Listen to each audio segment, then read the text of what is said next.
Thank you for joining us as we go through the Educator Effectiveness Google platform here at the School District of Fort Atkinson.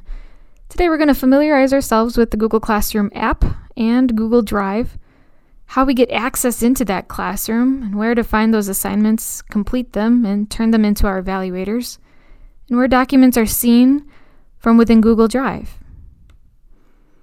The overall format of how we use the Google platform is we use Google Classroom to distribute the documents or assignments for our educators to complete.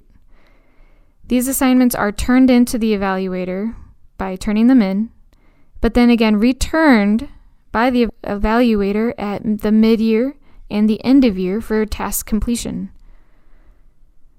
Google Drive is where the teacher's folder, specifically their last name, comma, first name, holds documents for the evaluators to complete.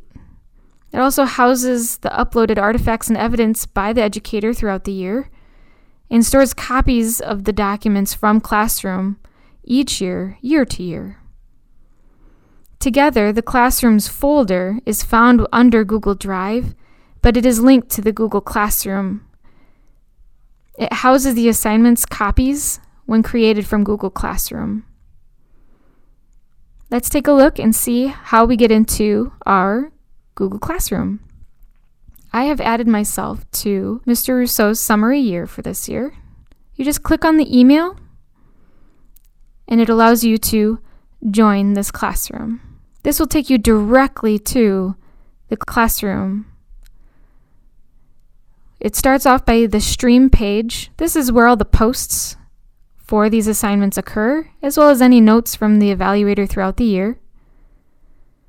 The classwork page splits it out by their topics or modules. And then the people are just the people that are also within your class. Let's say you wanted to look at an assignment from the stream page. Just click on the specific assignment. This one I'll pick SLO. It gives you the instructions here. Class comments can be added below. But to make your copy, go to your work and click on your name. This makes its own copy. Within these documents, be sure to include your name, who's evaluating or reviewing your year with you, their name. Please add the date as you go throughout the year. You can see right now we're at the beginning of interval tab. Mid-year we would complete the mid-interval review tab. And then at the end of the year, we'd complete the end of interval review, as well as the SLO self-score for those on summary year. Let's say I've completed it, I have filled it out. Return to the assignment page within the classroom. You can see it's been assigned and I've got my copy. Please do not add or create any other documents from within here regarding any artifacts and evidence, and just click Turn In.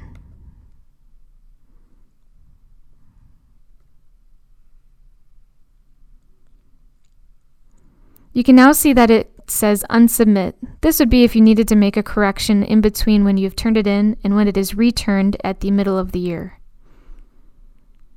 To return and do another assignment, just simply click on the classroom name in the upper left.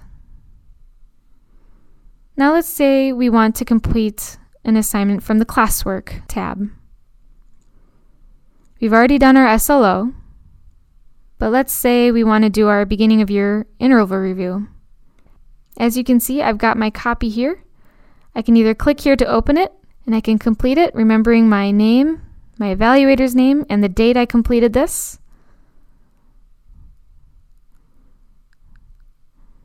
Or I can click on View Assignment, which brings me to a similar page that we saw if we clicked from within the Stream tab. And you just click Turn In.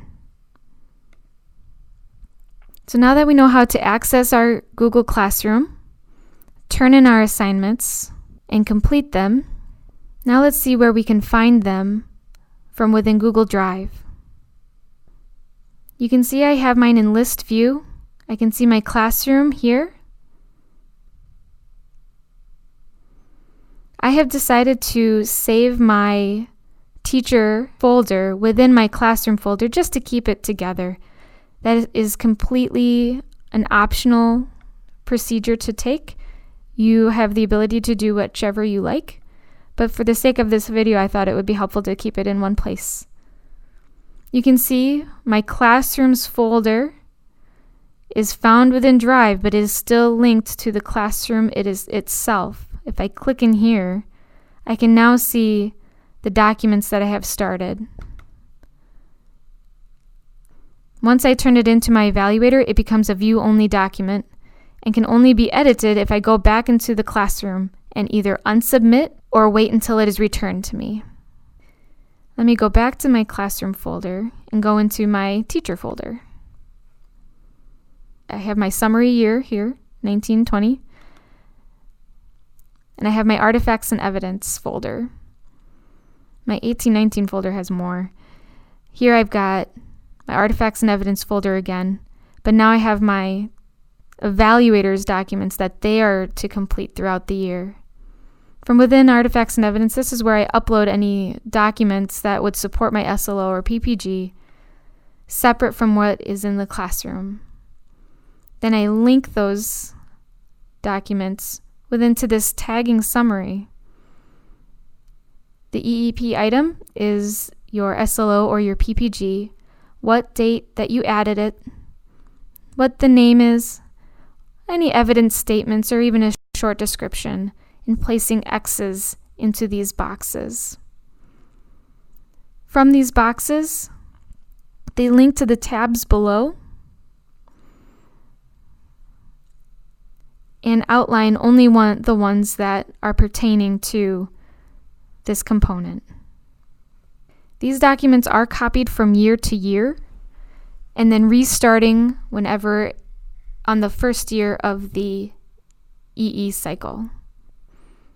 I hope this was helpful to start off the year and review the processes that we use at the School District of Fort Atkinson. If you have any questions along the way, of course, email sdfaee@fortschools.org.